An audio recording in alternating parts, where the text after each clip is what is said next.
शांति।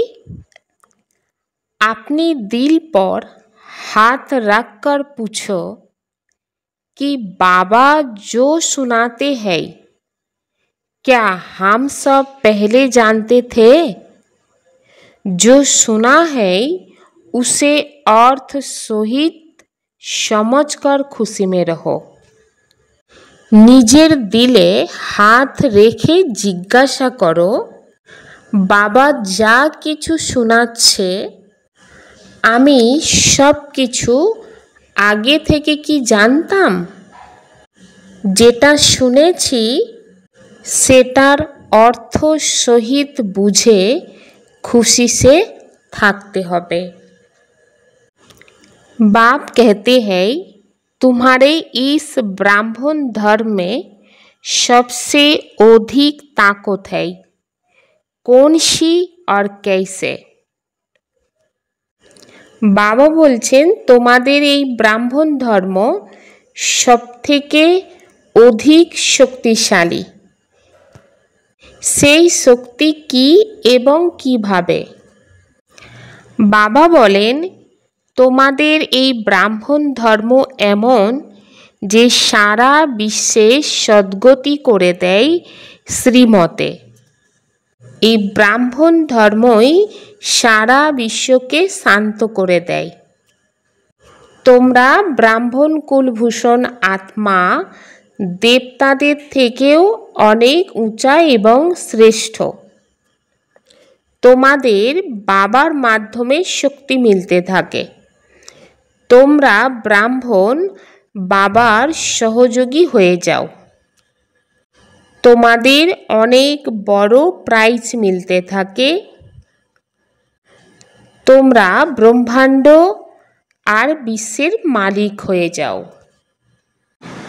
আত্মারূপী বাচ্চারা এটা অবশ্যই জানে যে আত্মার পিতা পরমাত্মা একবারই আসেন 5000 বছর পরে। এই ড্রামা অথবা সৃষ্টির আয়ু 5000 বছর। এই কথা কখনো কোনো মানবের মুখ দিয়ে শুনতে পাবে না। পরমাত্মা বাবা বসে বাচ্চাদেরকে নিজের পরিচয় দিতে থাকেন। কারো সম্পূর্ণভাবে জানা নেই গড বা ঈশ্বর কি বস্তু। হেভেন বলা হয় নূতন দুনিয়াকে আর হেল বলা হয় পুরানি দুনিয়াকে। কিন্তু মানব সঠিকভাবে স্বর্গ কাকে বলা হয় এটা জানে না। হেভেনলি গডফাদার এই শব্দটা অনেক মিঠা। হেভেন শব্দটা বিখ্যাত আছে। সেবাধারী বাচ্চা তো আছেই, কিন্তু সকল আত্মা একরস সেবাধারী হয় না। তোমরা নিজের রাজধানী স্থাপন করছো ফিরে। तुम कहेंगे हम रूहानी बच्चे बाप की श्रेष्ठ ते श्रेष्ठ मत पर चल रहे हैं। তোমরা কি বলছো যে আমরা হচ্ছি আধ্যাত্মিক বাচ্চা, বাবার শ্রেষ্ঠ থেকেও শ্রেষ্ঠ মতে আমরা চলছি। কারণ বাবা হচ্ছে উঁচা থেকে উঁচা বাবা। তো সেই বাবা শ্রীমতে আমরা চলছি, যাকে বলা হয় শ্রীমদ্ ভগবদ গীতা। তোমরা এখন বুঝতে পারো বাবা এসেই আমাদেরকে রাজযোগ শিখিয়েছে, যা দিয়ে মুক্তি আর জীবন মুক্তি পথ প্রাপ্ত করা হয়। बड़े ते बड़ी भूल इहो है जो बाप को नहीं जानते, कभी कहते वह नाम रूप से न्यारा है, फिर कहते कच्छो मच्छो अवतार है, ठीक कर भीतर में है। तो भूल में भूल होती जाती है। बड़ों থেকে বড় ভুল কি? ভগবান যে পিতা, সেই পিতাকে বা বাবাকে না জানা। কখনো বলা হয়েছে নাম রূপ থেকে আলাদা। যখন ভগবান শব্দটাই বলছি, তো সেটা তো একটা নাম হয়ে যাচ্ছে।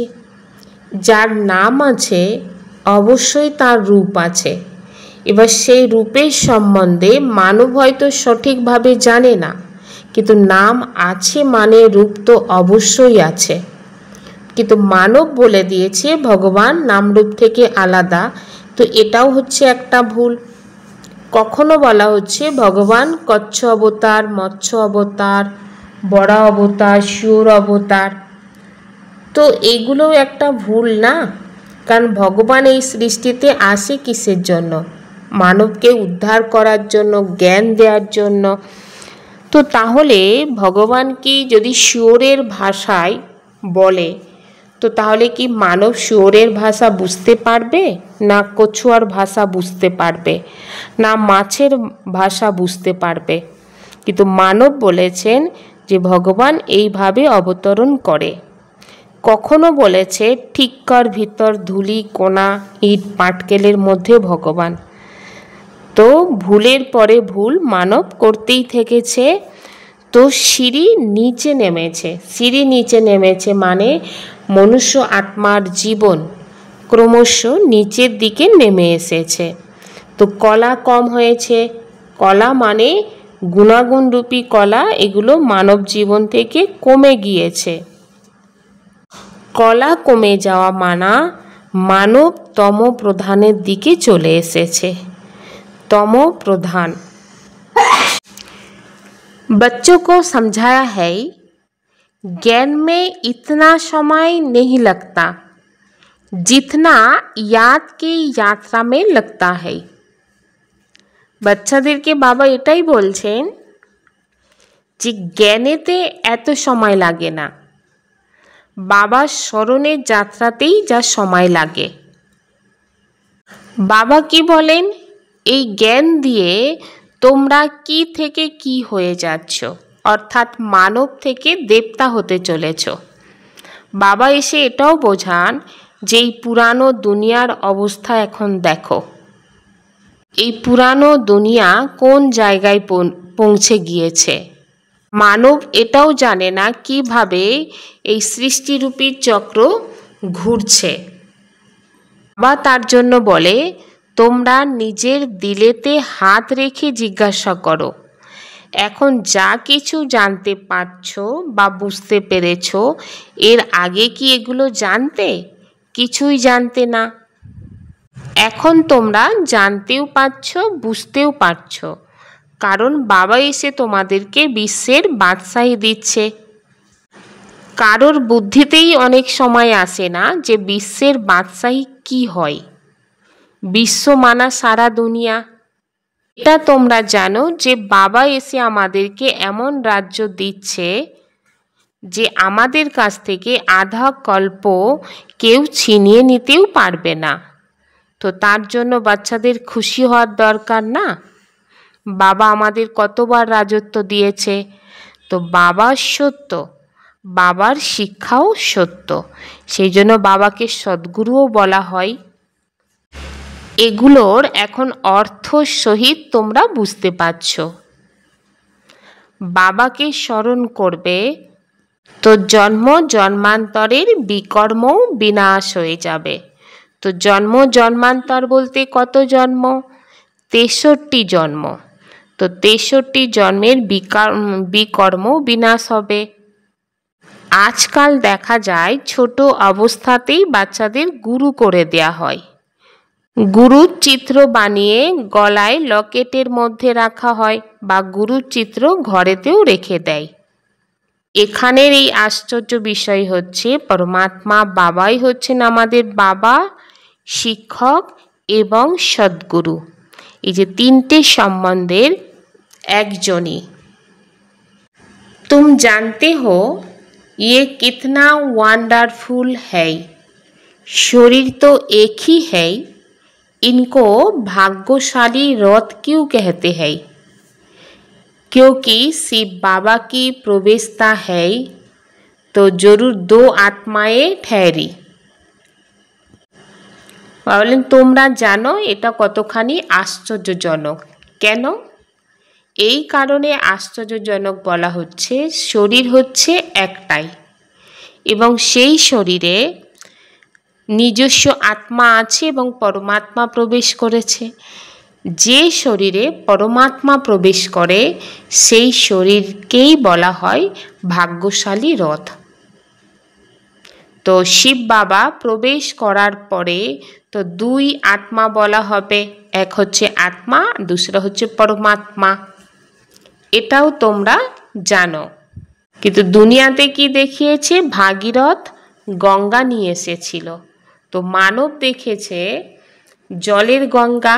কিন্তু এখন তোমরা বাচ্চারা জানো যে পরমাত্মা হচ্ছে জ্ঞান সাগর, আর বাচ্চারাই হচ্ছে সেই গঙ্গা। পরমাত্মা বাবাকে স্মরণ করার কারণে শক্তি মিলতে থাকে এবং বাচ্চারা নাম বারবার স্মরণ করে, তো সেই অনুসারে আত্মার মধ্যে শক্তি ধারণ হয়। তোমরা আত্মারা এখন সর্ব উত্তম ব্রাহ্মণ কুলের হয়েছ, তো তোমরা দেবতাদের থেকে উঁচা, তো তোমাদের এখন শক্তি মিলছে। बाप बार बार बच्चों को समझाते हैं हम तुमको बहुत मीठा बनाने आए हैं। बाबा बार बार বাচ্চাদেরকে এটাই বোঝান যে আমি তোমাদেরকে অনেক মিঠা বানাতে এসেছি। এমন মিঠা বানাতে এসেছে বাবা দেবতাদের থেকেও অনেক বেশি, কারণ এখন মানব অনেক তেতো হয়ে গিয়েছে। তোমাদের পূজা হতে থাকে, পদও অনেক উচ্চ প্রাপ্ত করো। বাবা নিজে এসে বলছেন যে আমি এসে তোমাদেরকে আমার নিজের থেকেও উঁচা বানাই তোমাদের। তোমরা সবাই বাবার মদতগার অর্থাৎ সহযোগী হও, তো সেই কারণে প্রাইজ মিলতে থাকে নাম্বার বার পুরুষার্থ অনুসারে। তোমাদের মধ্যে সবথেকে বড় শক্তি হচ্ছে যে তোমরা মানবকে স্বর্গের মালিক বানিয়ে দিতে পারো। তো স্বর্গ বলতে মানব কী ভাবে মৃত্যুর পরে? তো আসলে স্বর্গ এই দুনিয়ায় এক সময় ছিল, যে দুনিয়াটা আজকের নরকের পরিণত হয়েছে। আজকের মানবকে দানব বলা হয়, কিন্তু এক সময় এই সৃষ্টিতেই মানব ছিল, দৈবিক গুণ সম্পন্ন থাকার কারণে তাদেরকে আমরা দেবতা বলতাম। তারা যখন এই ধরতিতে পা রেখেছিল নূতন দুনিয়াতে, সেই সময় বলা হয়েছিল স্বর্গ। তো আজকের দুনিয়াটা কলিযুগের পরিণত হয়ে গিয়েছে, দুঃখী হয়ে গিয়েছে।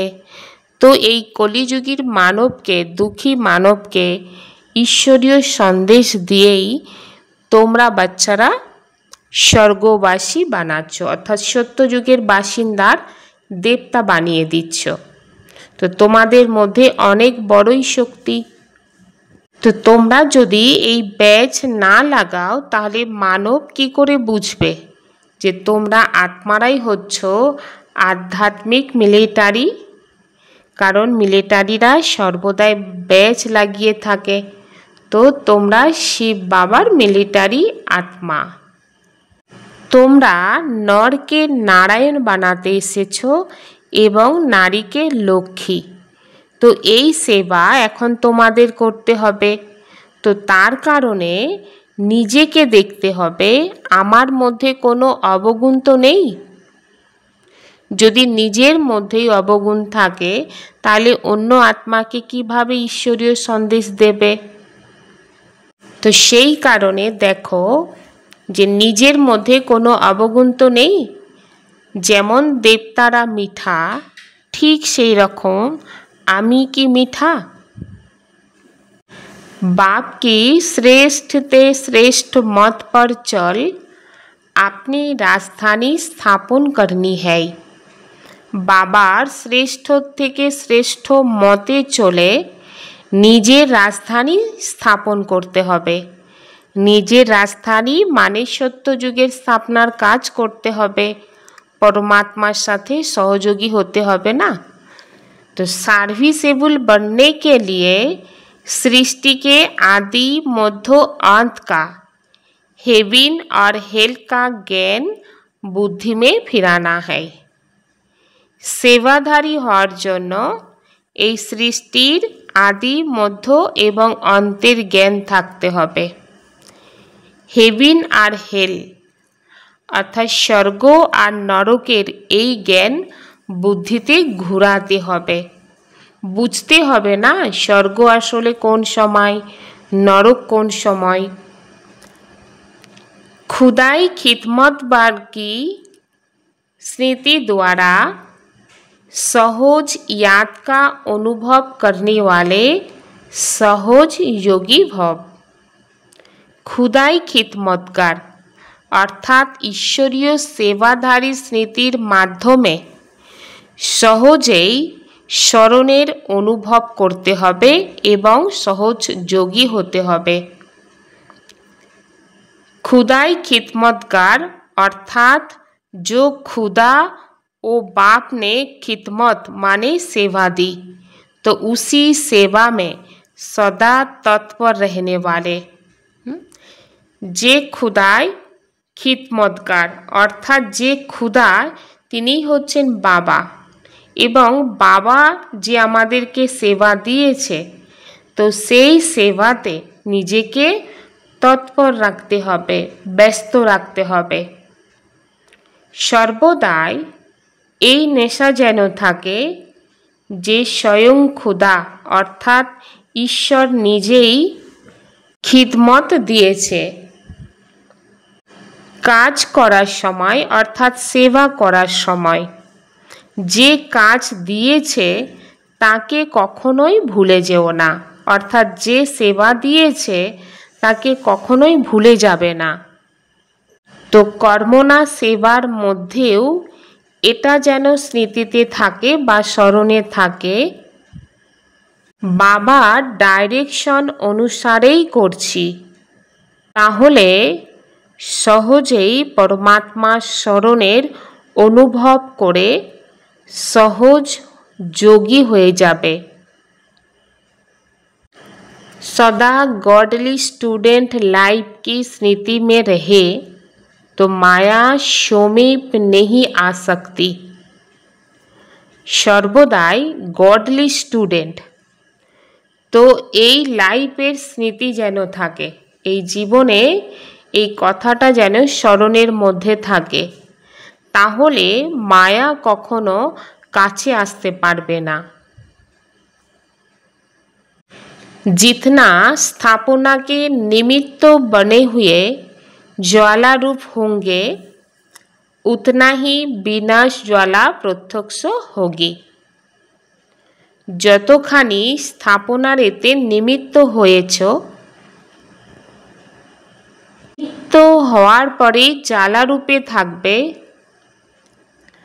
ততখানি বিনাশ জ্বালা প্রত্যক্ষ হবে। संगठन रूपे ज्वाला रूपेर जे याद विश्वेर विनाशेर काज सम्पन्न करबे। इसके लिए हर सेवा केंद्रों पर विशेष योग के प्रोग्राम चलते रहे तो विनाश ज्वाला को पंखा लगेगा, योग अग्नि से विनाश की अग्नि जलेगी तो ज्वाला से ज्वाला प्रज्वलित होगी। এর জন্য বাবা কি বলছেন যে প্রত্যেক সেবা কেন্দ্রে বিশেষ যোগের প্রোগ্রাম চলবে, তো এতে বিনাশ জ্বালার पंखा জ্বলবে, তো যোগের অগ্নি দিয়ে বিনাশের অগ্নি জ্বলতে থাকবে, তো জ্বালা থেকে জ্বালা উজ্জ্বলিত হবে মানে প্রজ্বলিত হবে। তো তার জন্য প্রত্যেক বাচ্চাকে বাবার ঘরে পৌঁছাতে হবে, সংগঠিত রূপে যোগ করতে হবে, তবেই বাবার যে সেবা এই সেবা সম্পন্ন হবে। তো এটা বাচ্চাদের সহযোগের দরকার। ওম শান্তি।